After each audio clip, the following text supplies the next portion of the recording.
हिमाचल प्रदेश में कांग्रेस पार्टी की सरकार के 3 वर्ष का कार्यकाल पूरा होने जा रहा है और 3 वर्ष के कार्यकाल में हिमाचल प्रदेश में प्राकृतिक आपदा के कारण भी बहुत बड़ी क्षति हुई जानमाल की, और उसके पश्चात हिमाचल प्रदेश में कांग्रेस की सरकार जो सुक्खू जी के नेतृत्व में चल रही है, वो आपदा के नाम पर बहुत सारी बातें कर रही है। मैं इस बात को लेकर के हैरान हूं कि जहां 2023 में बहुत बड़ी आपदा के कारण बहुत सारे लोगों की जिंदगी चले गई और 2024 में भी,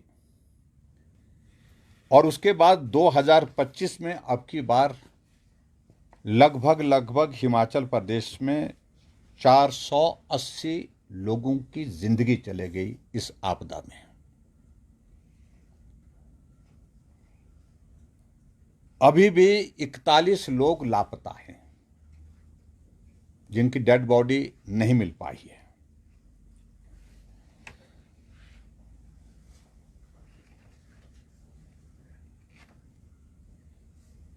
तीस हजार से ज्यादा पशु पक्षियों के बारे में बताया जा रहा है कि बहुत सारे पशुओं की जो है वो जिंदगी चले गई है। और जो सरकार ने माना है, जिसमें उन्होंने कहा है कि हिमाचल प्रदेश में जो पूर्ण रूप से जो मकान क्षतिग्रस्त हुए उनकी संख्या 1800 है और 8300 घर जो है वो आंशिक रूप से जो है वो क्षतिग्रस्त हुए हैं।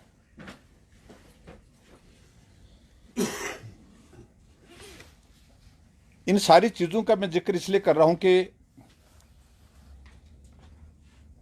इतनी बड़ी त्रासदी हिमाचल प्रदेश में इस बारिश के मौसम में आई और जिसके कारण अभी तक भी हिमाचल प्रदेश में कांग्रेस की सरकार ने डिजास्टर एक्ट लागू रखा है। और डिजास्टर एक्ट का अभिप्राय यह है कि सारे कामों में पहली प्राथमिकता उन प्रभावित परिवारों को मदद करने की होनी चाहिए। अगर सड़कें टूटी हैं तो उनका रेस्टोरेशन का काम, वाटर सप्लाई स्कीम टूटी हैं तो उनके रेस्टोरेशन का काम, और उसके अलावा जिनके घर टूटे हैं उनको घर दे करके उनको पुनर्वास हो सके, उन सारी चीज़ों के लिए काम करने की प्राथमिकता होनी चाहिए। लेकिन ज़मीनी हकीकत है यह है कि आपदा से हिमाचल प्रदेश में प्रभावित परिवारों का अब जो समय कुल मिलाकर के 5 महीने का पूरा होने जा रहा है, उसके बावजूद भी प्रभावित परिवारों को मदद अभी तक जिस रूप में मिलनी चाहिए उस रूप में नहीं मिल पाई है।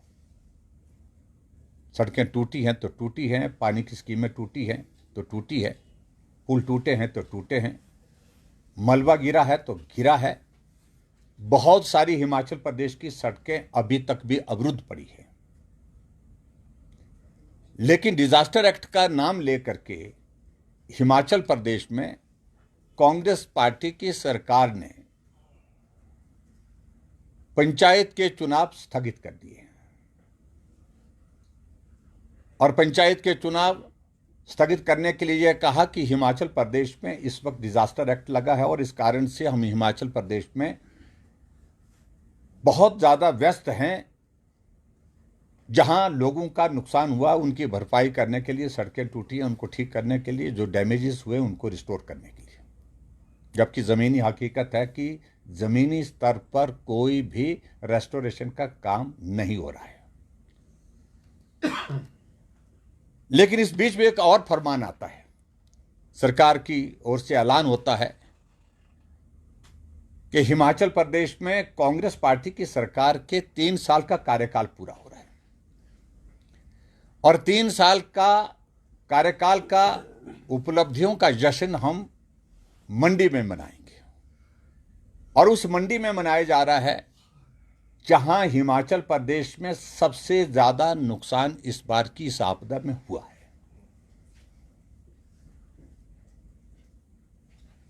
जहां कुछ दिन पहले मुख्यमंत्री जी आपदा प्रभावित लोगों के लिए राहत के वितरण के लिए गए थे, लेकिन उस सारी चीज को लेकर के भी अलग कहानी है कि बहुत सारे लोग वहां पर जिनके घर चले गए थे उनको राहत नहीं मिल पाई है। लेकिन अगर मैं कांग्रेस पार्टी की सोच की अगर मैं बात कहूं, पूरा प्रदेश इस बात को लेकर के हैरान है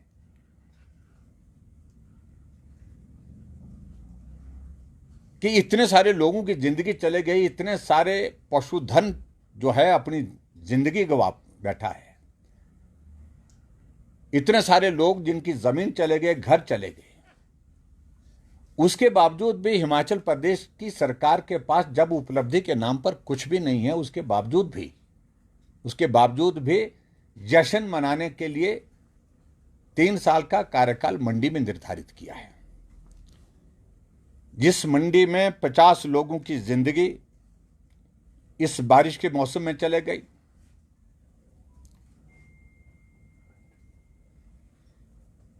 और उसके साथ साथ में जिसमें 33 लोग तो मेरे विधानसभा क्षेत्र में एक रात को चले गए।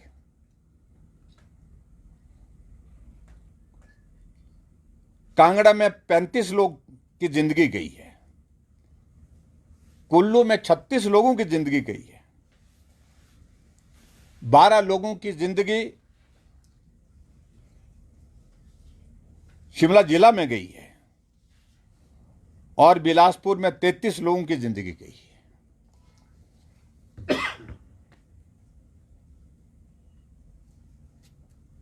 और मैं ये भी कहना चाह रहा हूं, सुंदरनगर में घटना हुई तो वहां 7 लोगों की जिंदगी गई, लेकिन सरकार का कोई मंत्री वहां तक नहीं पहुंच पाया।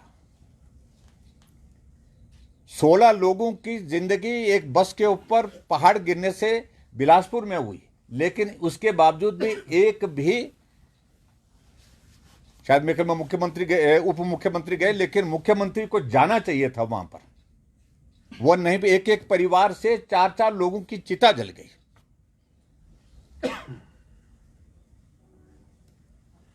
अगर आपदा के प्रति इतनी संवेदनशीलता अगर वर्तमान कांग्रेस पार्टी की सरकार में है, तो मुझे लगता है कि मुख्यमंत्री को स्वयं जाना चाहिए था, उन परिवारों से मिलने के लिए जाना चाहिए था।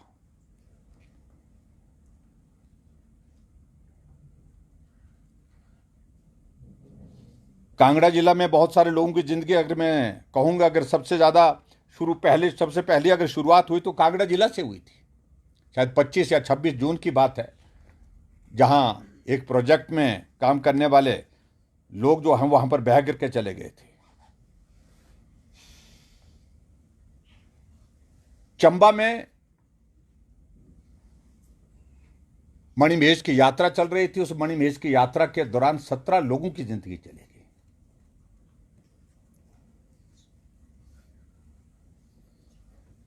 इतनी सारी घटनाएं होने के बावजूद भी अभी तक हिमाचल प्रदेश में जो आपदा प्रभावित इलाके हैं वहां पर जो है पूर्ण रूप से ना तो सड़कें रिस्टोर हो पाई है, ना वाटर सप्लाई स्कीम्स हो पाई हैं, ना पावर सप्लाई हो पाई है। लेकिन उसके बावजूद भी हिमाचल प्रदेश की सरकार जश्न मनाने के लिए तैयारी कर रही है। और मैं आगे बढ़कर के इतना जरूर कहना चाहता हूं कि जहां मंडी में अभी आपदा प्रभावित लोगों के लिए मुख्यमंत्री जी ने राहत राशि प्रदान की है, और उसमें 1513 जो है वो फुली डैमेज्ड, उनके लिए कुछ पैसा दिया गया। लेकिन फुली डैमेज का नंबर हमारे पास जो है वो इससे बहुत ज़्यादा है। और सही बात यह है कि जो पार्शियली डैमेज्ड है, जो रहने के लायक लोगों के लिए रहे नहीं है, उनको अभी तक भी उसमें कवर नहीं किया गया। कुल्लू जिला के अंतर्गत सैंज के इलाके में, जो हमारा बंजार विधानसभा क्षेत्र का इलाका है, और कुल्लू विधानसभा क्षेत्र के इलाके में भी, मनाली के विधानसभा के इलाके में भी हमने देखा कि बहुत बड़ा नुकसान हुआ है, लेकिन वहां पर भरपाई करने के लिए वो कदम नहीं उठाए गए। जो नुकसान हुआ पड़ा है वो हुआ पड़ा है, उसके बावजूद भी वहां पर अभी तक कुछ हुआ नहीं उन सड़कों को रिस्टोर करने के लिए। मैं आप सबके माध्यम से यही कहना चाहता हूं कि 3 साल का कार्यकाल हिमाचल प्रदेश में कांग्रेस पार्टी का जो रहा है वो हिमाचल प्रदेश के इतिहास में हमेशा इस बात के लिए जाना जाएगा कि 1-2 आपदा प्राकृतिक रही जिसके कारण बहुत बड़ा नुकसान हुआ, और उसके पश्चात रही सही कसर हिमाचल प्रदेश की सरकार ने पूरी की। पूरे हिमाचल प्रदेश में विकास कार्य को पूर्ण विराम लगा करके रखा है। पूरी तरह से हिमाचल प्रदेश में सारी विकास की योजनाओं पर जो है वो एक तरह का प्रतिबंध लगा करके रखा है।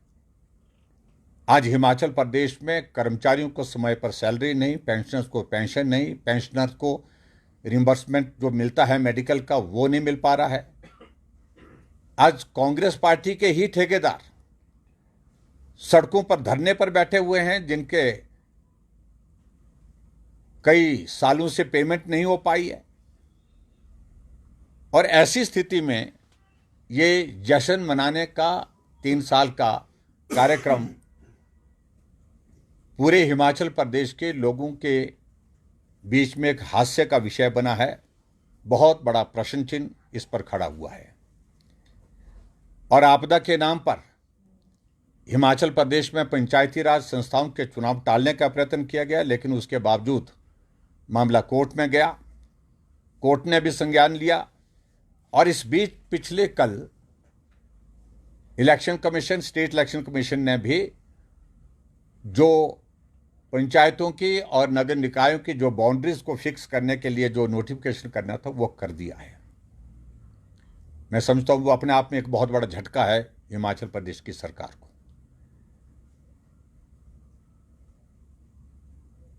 कुल मिलाकर के मैं सिर्फ इतना ही कहना चाह रहा हूं कि 3 साल के कार्यकाल की कोई उपलब्धि प्रदेश सरकार के पास नहीं है। और मंडी आपदा प्रभावित लोगों के लिए उस कार्यक्रम में जब मुख्यमंत्री गए तो आपदा प्रभावित लोगों के प्रति संवेदनाएं व्यक्त करना, उनकी पीड़ा में शामिल होना तो ये चाहिए था, लेकिन पानी पी पी करके कोसते रहे भारतीय जनता पार्टी की सरकार, भारतीय जनता पार्टी के नेतृत्व को, और खासतौर से प्रधानमंत्री नरेंद्र मोदी जी को, और मुझे वहां पर कोसते रहे। और ये जो 3 साल का कार्यकाल जो मंडी में रखा है उसमें भी मुझे लगता है कि यही करने के लिए ये जा रहे हैं। और हम मुख्यमंत्री से ये बात जरूर कहना चाहते हैं कि 3 सालों से मुख्यमंत्री जी अब मंडी जा रहे हैं सिर्फ गाली देने के लिए, सिर्फ कोसने के लिए जयराम ठाकुर को, प्रधानमंत्री नरेंद्र मोदी जी को। आप मंडी में कब आएंगे? जब आप काम की बात करेंगे, विकास की बात करेंगे। और ये 3 साल का कार्यकाल जो अपना अत्यंत निराशाजनक रहा है, मंडी में तो तबाही जो हुई सो हुई है। पूरे हिमाचल प्रदेश में आपकी सरकार ने विकास के सारे काम रोक करके, बंद करके पूरे हिमाचल प्रदेश को जिस प्रकार से बर्बाद किया है, इसको कोई भूल नहीं सकता। तो इसलिए मैं इतना ही कहना चाह रहा हूं कि इस कार्यक्रम का कोई औचित्य नहीं है। और जहां आप इस बात के लिए बड़ा जोर से कह रहे थे कि मंडी के उस 3 साल के जश्न में राहुल गांधी जी आएंगे, जो कांग्रेस के नेता, उनसे सुना हमने, प्रियंका गांधी जी आएंगे, सोनिया गांधी जी आएंगी।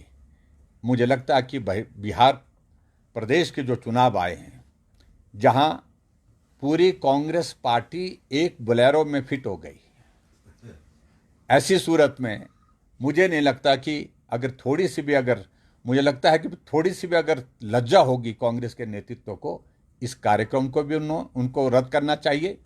क्योंकि आपदा का दौर चल रहा है, आपदा का एक्ट जो है वो इस वक्त हिमाचल प्रदेश में लगा है। और ऐसे में इस कार्यक्रम को स्थगित करके ध्यान हिमाचल प्रदेश में जो आपदा प्रभावित लोग हैं, आपदा प्रभावित इलाके हैं, वहाँ के काम के लिए देना चाहिए। बस इतना ही कहना है। Thank you. सर, सीएम कह रहे हैं कि भाजपा के जो नेता है, जो 1500 करोड़ की बात पीएम मोदी ने की थी, वो अभी तक नहीं मिला है। अगर भाजपा के नेता चलेंगे तो उनके साथ जाने को तैयार है। बार बार यही कह रहे हैं वो कि केंद्र से सहयोग नहीं मिल रहा।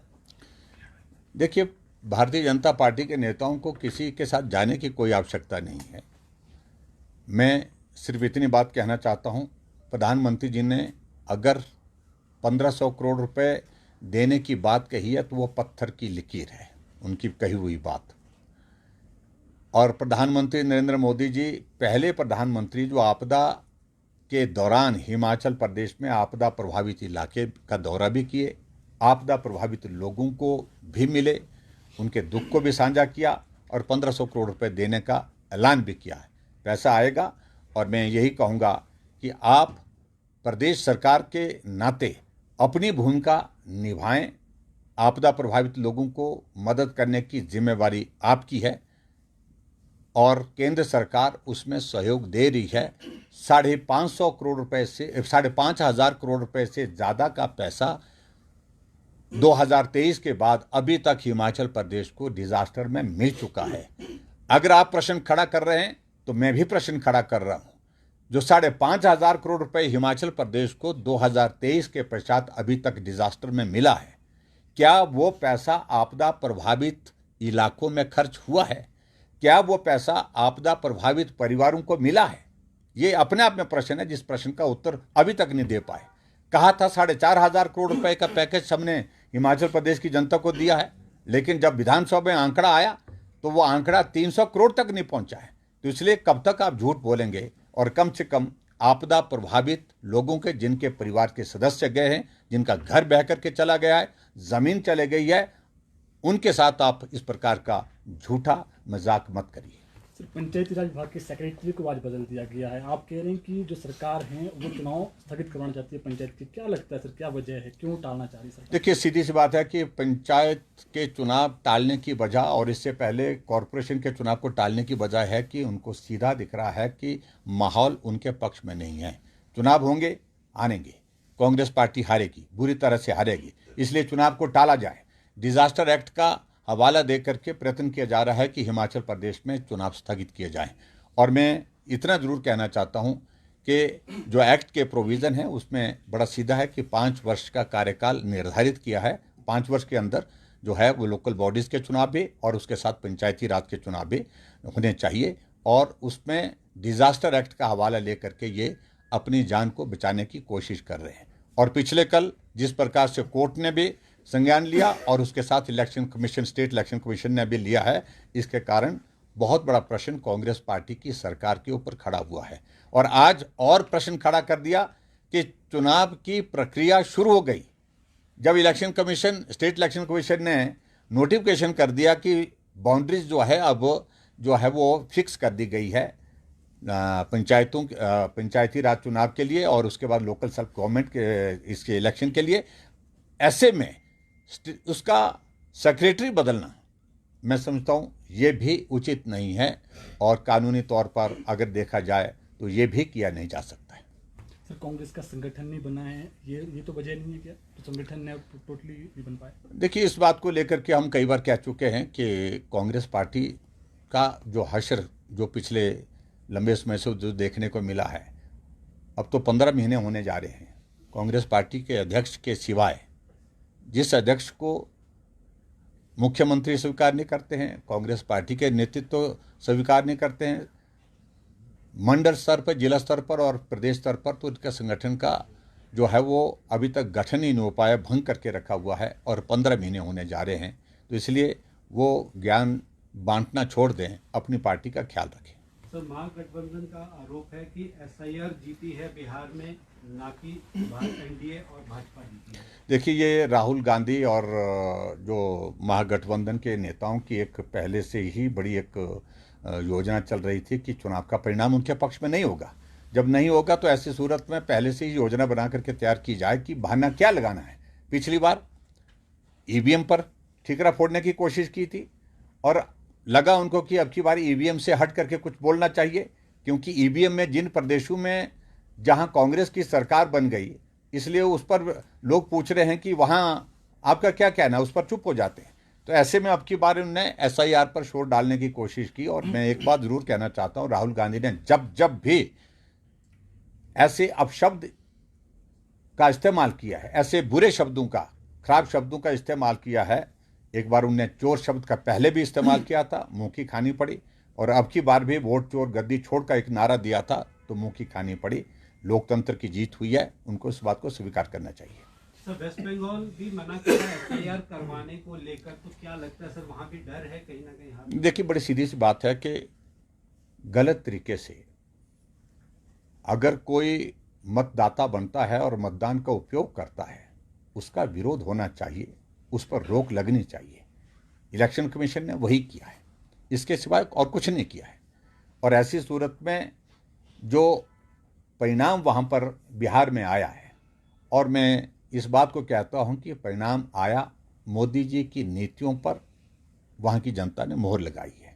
एनडीए के सरकार के उपलब्धियों पर वहाँ की जनता ने मोहर लगाई है। तो इसलिए ये जवाब उनको सुन लेना चाहिए और सुनने के बाद स्वीकार करना चाहिए।